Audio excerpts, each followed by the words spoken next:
So you're interested in gouache, you want to start using it, but you don't know what to actually go out and buy. Well, if you're in that predicament, I got you. I don't use nothing but gouache at this point. It is my favorite medium, so I think I know a little something about it, okay? So I'm gonna help you out and give you my recommendations for how to best get started. Now, I've already made one video about this already that kind of gives you a basis on what's so great about gouache and what's the difference between it and watercolor and stuff like that. That video will be linked below. However, it is not necessary to understand what's going on in here. It'll just give you a bit more to work with knowledge-wise. So gouache comes in two main forms as far as I know. I ain't never seen no other forms. It comes in tube form in liquid, or it comes in jelly pans like this Himi gouache set here, except for way more moisturized than it is now. They both operate pretty similarly. However, I just feel like the paint from the tube just works way better and spreads way better than the gouache from the Himi gouache set. My brand of choice is Winsor & Newton. They have stuck with me forever. I already had a set of their pans of watercolor and I love this to death. As you can see, this palette is well loved. So I just decided, why not go ahead and get their gouache too? And it was the best decision I made. So I bought the set of 6.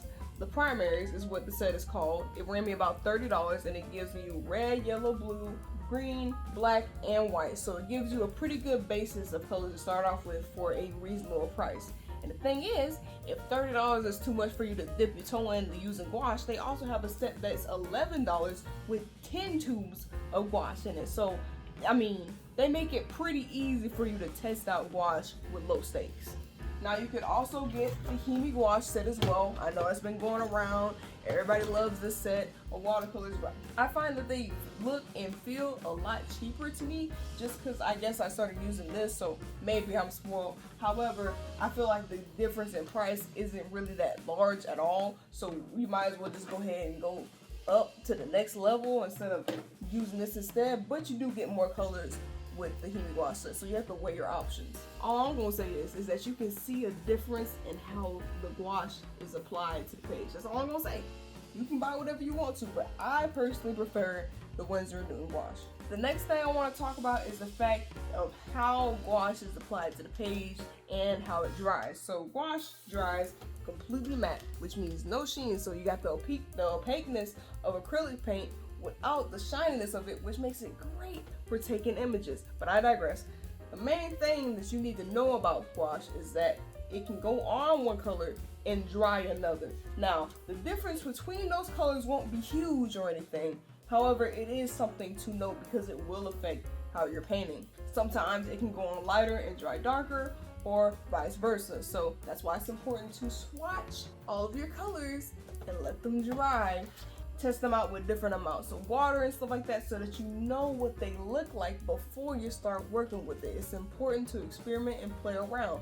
Dip your toe in, get comfortable, and then you can dunk yourself, okay? Just for point of reference, this is again the set that I bought. And I will also say it's very important to change your paint water when you're using gouache, because look at the difference in these yellows. That's the same yellow. There's no other colors mixed in, but the difference is I had some dirty water when I used this one, and you can see the difference. It matters a lot with gouache because gouache is so pigmented. The water gonna be pigmented too, so you might have to change it out more often than you like. When you're using similar colors, it's not so big of a deal, but if you're going from black to yellow or to green to red, you gotta change out your water. There's no choice. The last thing I'm going to leave you with today is the fact that gouache can actually be reactivated. Now, when it comes straight out the tube, it's got this kind of creamy texture to it. It's very nice to work with. Here, let me just show you. Now this right here, this is what gouache looks like straight out the tube. As you can see, when I move my brush around it, you can see how it's got this kind of creamy-ish texture to it. And when I apply it to a sheet of paper, it flows very smoothly, right? Depending on the amount of water, is how smooth it'll move and how pigmented it is. But what's also great about gouache is the fact that you can reactivate it. So this has been dried down.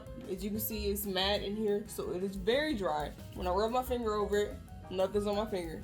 But when I add water, I can actually lift the paint up from the surfaces on. Oh, a bit much. And as you can see, the paint has been reactivated, so I can actually use this again, which means that I can put this on a palette and come back later. Now, I will say, you see, it is a bit lighter because you get a lot less pigment by reactivation. However, it allows for less waste overall.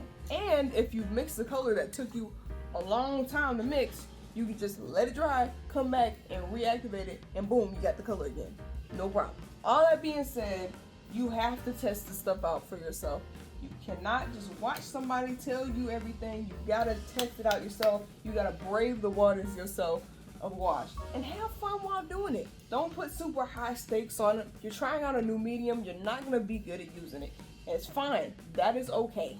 Let yourself get better at it. Anyways, those are my gouache tips for today. Everything I use will be linked in the description, or mostly everything at least. So I hope this video helped you guys.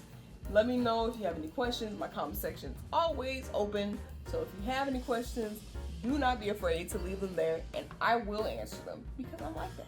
Thanks for watching. Don't forget to like and subscribe, and I'll see you guys later. Goodbye.